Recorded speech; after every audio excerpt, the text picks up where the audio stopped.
반갑습니다. 모두다 행정사 송범석 대표입니다. 현재 우리나라에서는 음주운전 단속에 대한 불응죄가 법제화되지 않아 단속을 회피하려는 운전자들의 도주 사례가 매번 발생하고 있습니다. 이로 인해 매년 여러 명의 경찰관이 부상을 입고 있으며 도심에서의 추격전과 실탄 발포 등 위험한 상황이 일어납니다. 문제는 현재 법률상 음주운전 단속에 불응하고 도주하는 행위 자체를 직접 처벌하는 규정이 없다는 점입니다. 그러나 이러한 도주 과정에서 발생하는 교통법규 위반 행위나 사고에 대해서는 처벌이 가능합니다. 예를 들어 도주 중에 신호위반, 중앙선 침범 등의 행위가 발생하면 해당 법규에 따라 처벌을 받게 되며 이러한 위반으로 인한 벌점 누적으로 면허가 취소가 되는 경우가 제법 많습니다. 이 같은 사례는 단속 현장을 보고 도주한 경우에 많이 발생을 하는데요. 일반적으로 단속 현장은 도주를 할 것을 미리 고려해 마련하기 때문에 도주를 해도 바로 차단당하는 경우가 대부분입니다. 따라서 대부분은 바로 추격하는 경찰차에 붙잡힌다는 걸 상기할 필요가 있겠습니다. 이때 신호위반, 속도위반, 차선위반을 반드시 하기 마련이고 그래서 벌점 폭탄이 발생하게 되는 건데요. 물론 음주운전 측정 결과에 따른 처벌도 당연합니다. 그런데 이 지점에서도 궁금한 게 있을 건데요. 이 경우에도 음주 측정 불응죄나 도주 차량죄가 해당이 되느냐입니다. 정답은 성립하지 않는다입니다. 경찰의 교통단속 처리 지침에 따라 음주 측정 불응죄에 해당되기 위해서는 3차례 이상 호흡 측정을 요구해야 되는데요. 그러나 이를 건너뛰고 도주한 이상 성립할 수가 없다는 거죠. 따라서 측정 불응죄로는 처벌이 불가합니다. 결국 처벌 법규가 없는 이상 실제 수사기관의 실무에서는 검문에 불응하고 도주한 운전자에 대해 간접적으로 처벌의 강도를 높이는 방식으로밖에 처벌이 불가합니다.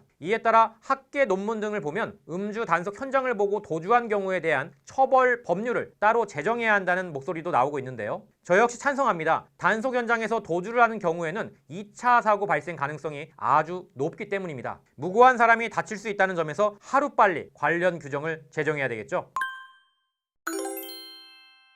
여기까지 모두다 행정사 송범석 대표였습니다. 이 영상이 도움이 되셨다면 좋아요와 구독 부탁드리고 저희 모두다 행정사 카페에서는 양형자료 매뉴얼을 비롯해 면허구제를 위한 매뉴얼까지 무료로 제공하고 있으니 아래 하단 링크를 클릭하시고 카페로 넘어와서 받아가시길 바랍니다.